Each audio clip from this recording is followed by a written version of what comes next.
Hi, this is Tracy Sparrowhawk. Thanks for hopping on my channel today and for checking out this content. I'm going to ask you a quick question. Do you know the difference between a gluten intolerance and a fructan intolerance? They're quite similar, and you might be surprised to find out what the difference is. They're similar, but they're not alike. Anyway, if that makes any sense. So hit the subscribe button and click the notification bell so you can get notified whenever I post a new video. I try to post videos weekly that will just talk about general health and wellness issues because as a mid 50-year-old woman with 4 teenage kids, I'm not only trying to keep myself healthy, but I'm also trying to keep my family healthy because they're all very active kids, and we need to be aware of what foods we need to keep us healthy and growing, and just keep everything running smoothly. So today I wanted to share with you an article that I found about um, a, a a substance that is in our food that you may or may not realize could be causing some digestive issues, some tummy trouble for you. Now, this thing is called fructan, and what it is it's a carbohydrate that's found in grain and wheat products, also in many types of fruits and veggies, and some drinks. And it's also added into processed foods, and I'll get into what that means in a bit here. What it is, the scientific explanation is it's a type of polymer of fructose molecules found in certain fruits. So what that means, it's a type of carbohydrate made by a chain of fructose molecules that are strung together. So it took a lot of science to just say something really simple. Anyway, it's mainly found in onions, artichokes, garlic, ripe bananas, cereals, and grains. And it's also added to foods to help increase the fiber content of food. So if you're looking at, cereals and breads and stuff, and they say that there's fiber added, it's probably got this ingredient in it.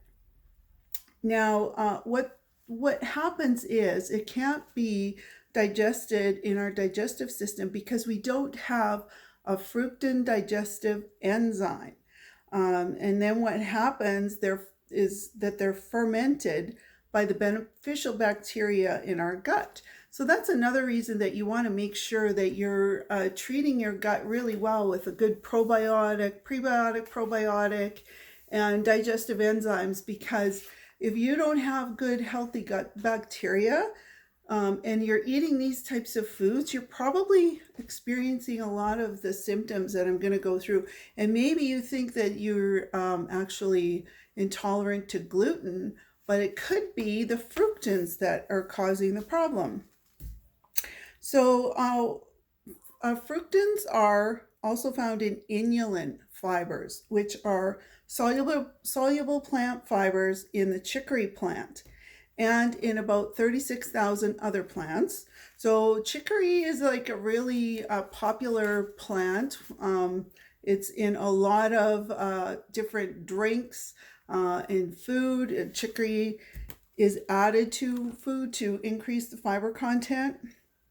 Now, there's nothing wrong with high fiber foods. We all need to increase our fiber intake in general because research has found that a high fiber diet protects against coronary heart disease, high blood pressure, diabetes, obesity.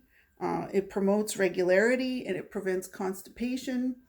Plus, it helps you feel full and it will help with weight loss.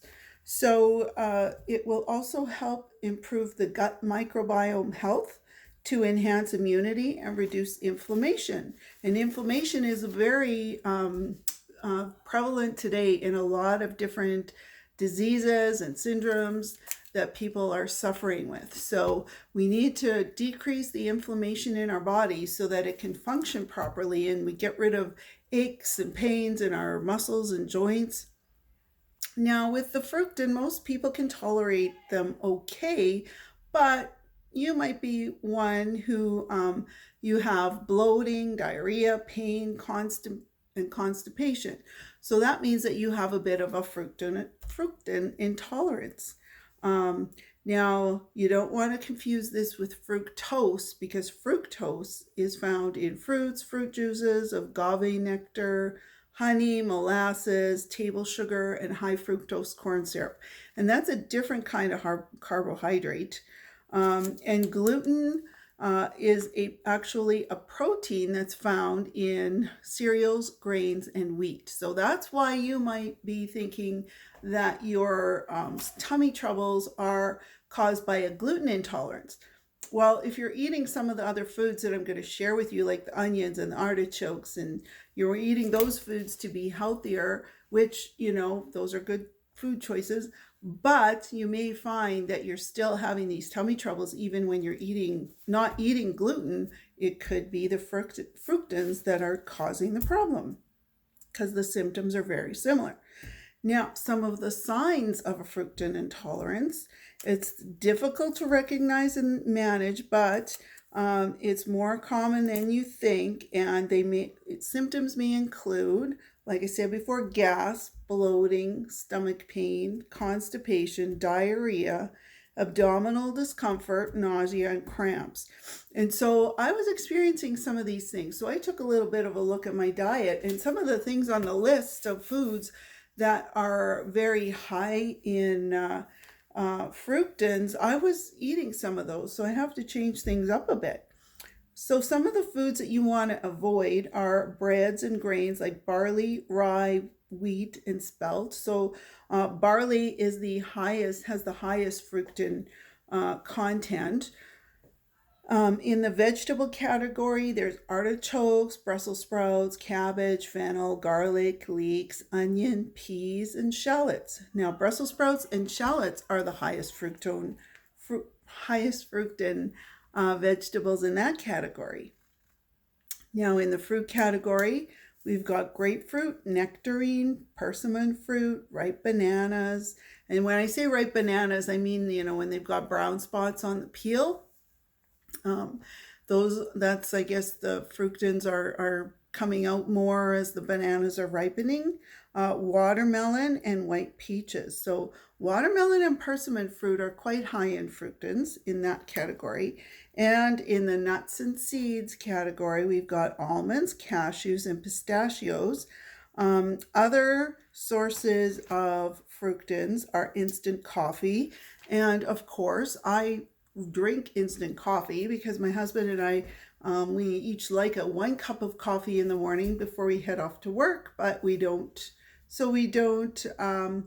make a big pot. And we had a Keurig for a while, but we got rid of that and switched to instant. Now I have noticed on occasion that I do feel a little, my stomach is a little irritated. So I have to switch away from the instant coffee. Chicory is as well, chamomile tea, fiber-enriched foods, or foods containing inulin. So you can look on the package and see whether there's inulin in the ingredient list. And if it is, you may want to consider whether you should consume that. So then legumes, you've got beans, lentils, chickpeas, and soy. So there's something from every little food group here, and you're probably thinking, man, science is great, but it just keeps telling me what I can't eat, and every time you turn around, there's something else causing issues. So there is a list of foods that you can eat, and if you would like to get that list of foods, and you'll be happy to know that there's way more food that you can eat than what you should avoid. So if you want that list, please feel free to reach out to me. Just leave a message in the comments and I will send it to you. And I have to run now, so I'm just packing because I'm leaving on a trip. So I hope you guys all have a great rest of your day or week or whenever you're watching this. Don't forget to subscribe and leave a comment. Let me know if you knew that there was such a thing as a fructan intolerance, and if you have found a way to deal with it. So with that, I'm going to sign off, and I'll see you on the next video. Bye.